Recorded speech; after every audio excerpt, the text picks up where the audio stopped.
Always remember, if you ain't first, you're last. If you ain't first, you're last. See you when you're grown up.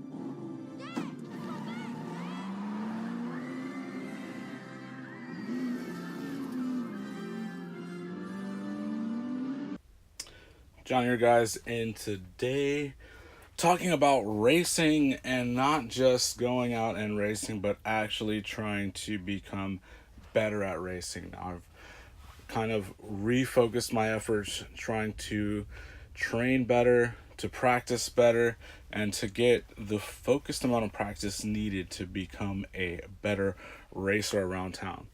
So yesterday, I finally had an opportunity to fly the 2018 MultiGP Qualifier course so that I can get qualified.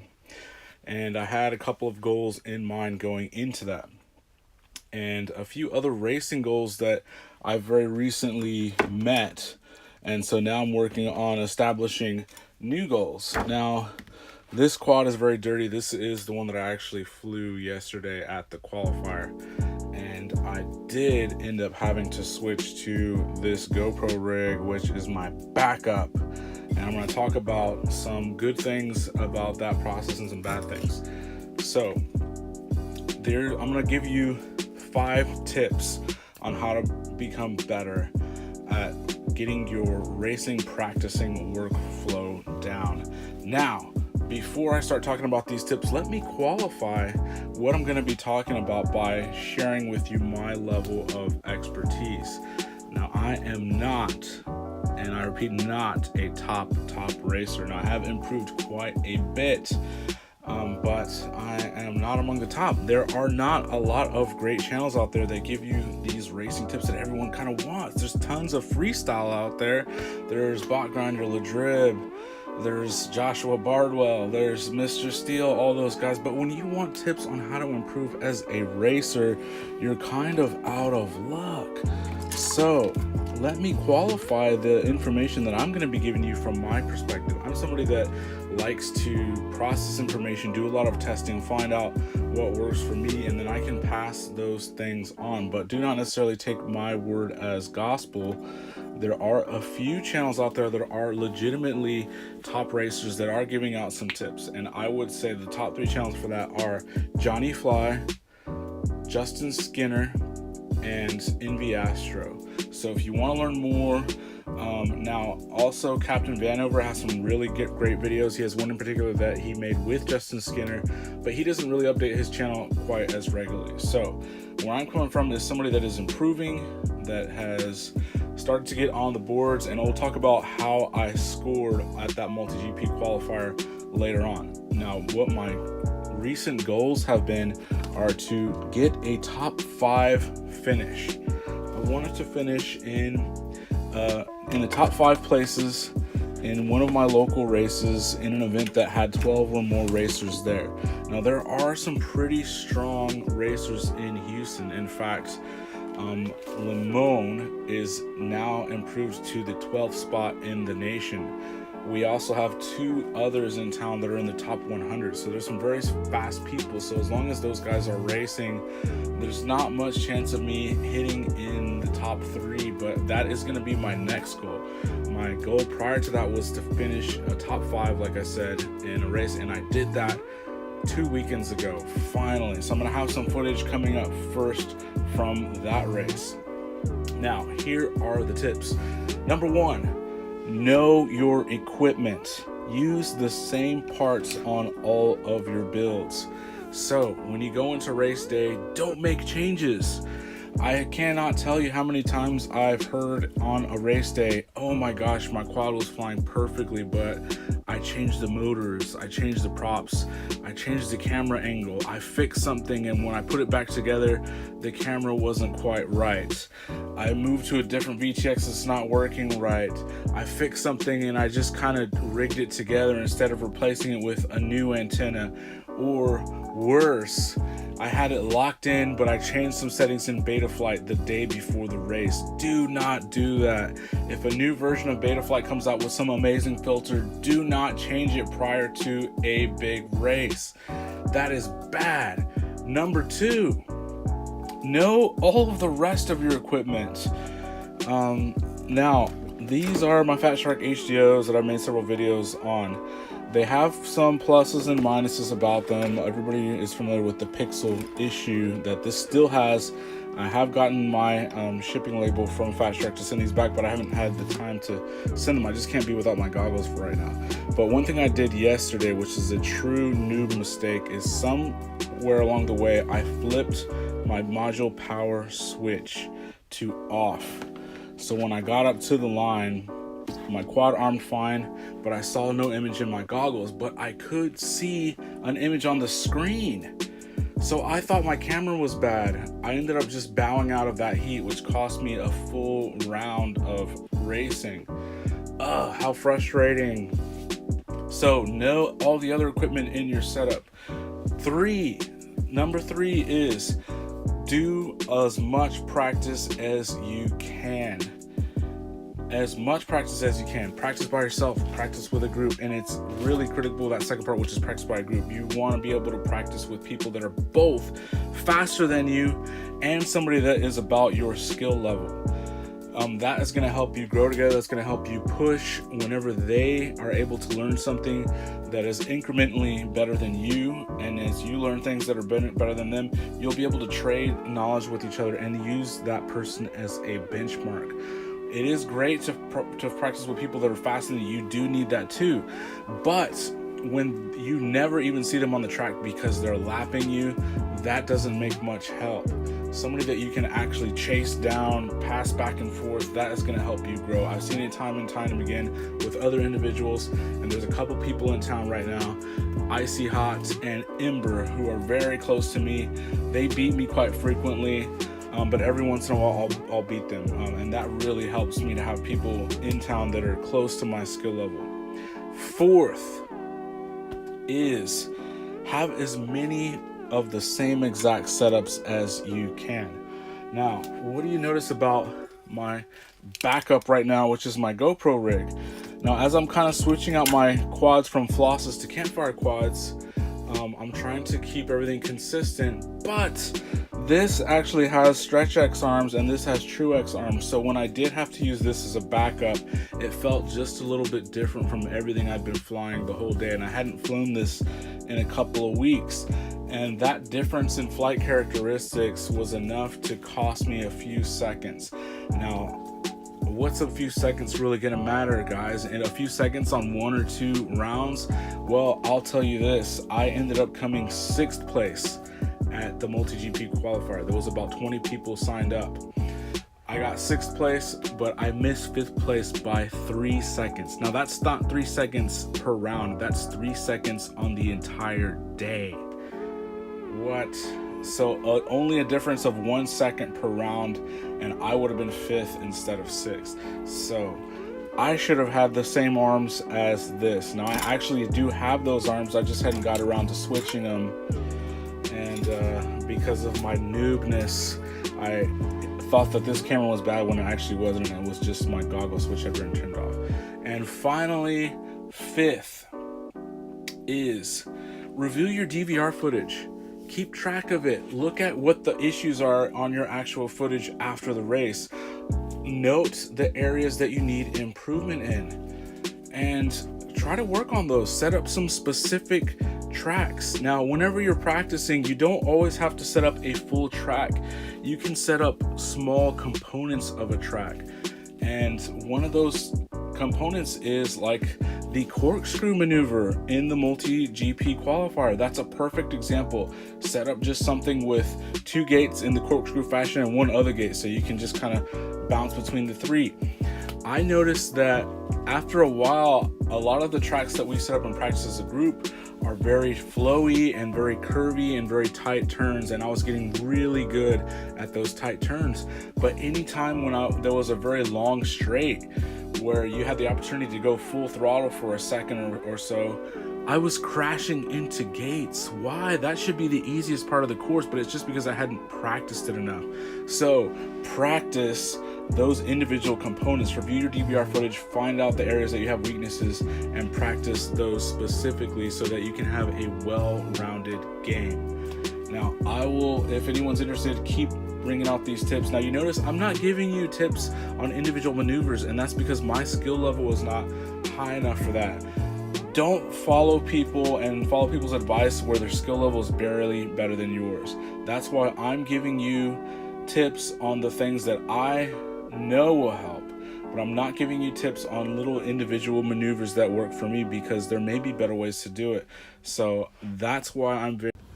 First, I'm going to go through one of the Drone World races. Now, this was pre-opening of the place.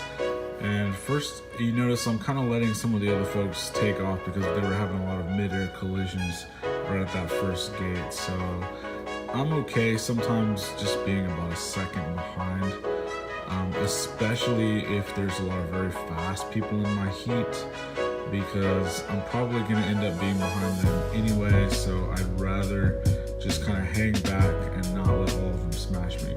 Now, I'm getting pretty good lines on this one so far, but you can see that there's still some cleanup that needs to happen. Like this gate, I take pretty fast on the turn. This one, I drift a little bit too far back. When I go over to the split S, I go way far back. And I'm actually pretty happy with how I went up and through that air gate. Again, I went too far back on that split S. I drifted way too far to the side there. And this one on the 270 gate, I drifted way too far to the side. So each of those little things is adding up. You know, you figure each one costs you, you know, a fourth or a third of a second, which isn't that much. But when you have 10 of those mistakes in a race, you see there I had an issue with the air gate. I was able to get it right back on target, but that's something that'll cost you about a half second. So boom, this is something that if you don't have super clean lines can happen. Now, I actually did pretty good on this race day. I believe I finished 5th place overall, and there was about 18 or 20 people there total. So that was a long-term goal I had, to finish in the top 5 in an event where there was 12 or more people there. Now, a couple of the fastest people in town were actually out of town on this weekend at a race, I believe in Louisiana. So that probably helped, but I was pretty happy. And at the end of the 4th round at this race, I was actually tied with Cinder, who is in the top 100 ranked in the nation on MultiGP as far as the qualifier goes. So next, we're going to kind of look at some racing right in my neighborhood. Now, one of the other things that I mentioned was critical to doing for racing was practice with some people consistently. You want to practice with people who are better than you, and you want to practice with people that are very close to your skill level. That's what's going to help you push the most. You really want somebody that you're going to be able to practice with that you can actually see on the race course. If you're always practicing with people that are 2 or 3 times faster than you, then you'll just see them at the very beginning of the race and never again. So this time I'm actually making pretty good time. This is a pretty large course though that we've kind of set up. It's very flowy.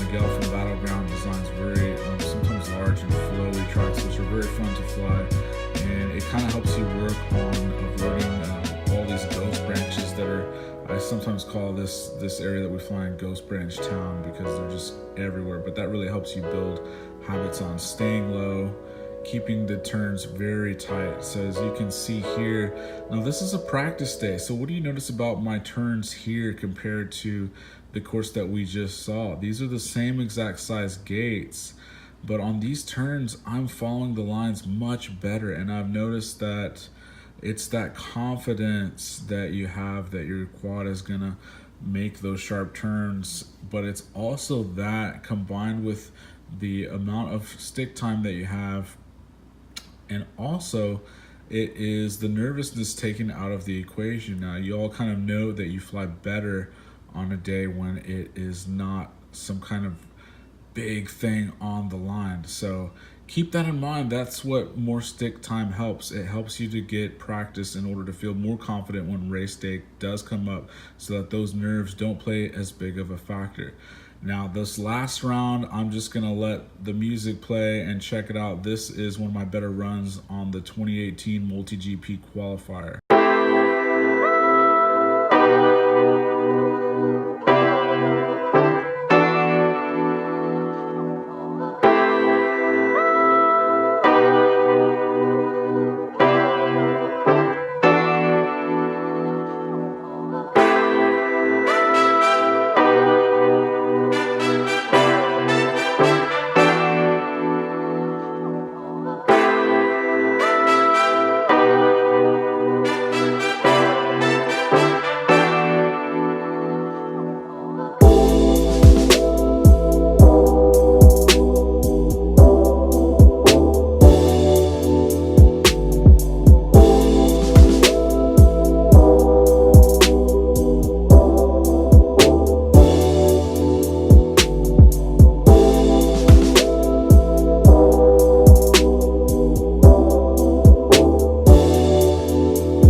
So how did I do on the day on the 2018 MultiGP Qualifier? I was able to get 15 laps on the day. That was my goal. Now, Icy Hot, or Georgie, who is my main competition in town, he scored 357 in the national ranking. And so my goal was to get somewhere in the 300s, but I actually was able to place 239th place. Way higher than I expected. And I won my first FPV prize ever. I won this America frame with the brand new Razorback canopy. This is the Stretch X. Oh my gosh, I have been just coveting this thing since it came out. It is so cool looking. But I have never had America frame, even though I've had plenty of massive droners. So I'm really looking forward to building this up. I have a couple different motors in mind. I'm either going to go with the 2207 Brother Hobby, which are red and blue, which would go perfect with this, or I'm going to try again the Super Lights ZMX Fenix 23. I'm going back and forth on what I'm going to do, but there's going to be a build video and review of this coming out soon. So that's how I did, guys. I was super happy with my results. Even though I had some problems, I was still able to get 3 good rounds where I knocked out 5 laps each. I was disappointed that I had to drop a round. There was a couple times where I did hit 24 seconds and change, but I could never do that more than twice in a single round. And so the reason that's notable is that under 24 seconds a lap on average is when you are able to move up to 6 laps. So I'm still a good little ways away from hitting 6 laps, but I'm on my way there. The improvement that I've seen recently is just vast, and that's because I'm putting in, trying to put in at least 2 days a week where I'm getting practice with other people, putting in about 10 to 12 packs, and then a third day a week where I'm just kind of flying by myself and practicing individual components of tracks. So I'm getting about 30 to 40 packs a week. There is a lot of other people that fly 20 packs a day. Lamone, who is the best in our area and who's 12th in the nation, he probably gets about 20 packs probably 5 times a week. So while I'm doing 30 to 40 packs, he's practicing more than double that. And it shows. But having upped my game to this level of practice has allowed me to, do so much better. I wish, now I did win this frame in a raffle, but I'm hoping next time I can actually win a medal and get top 3. That's going to require some effort, but hopefully by the end of the summer I can make that happen. So I'll let you guys know how that goes, and talk to you next time.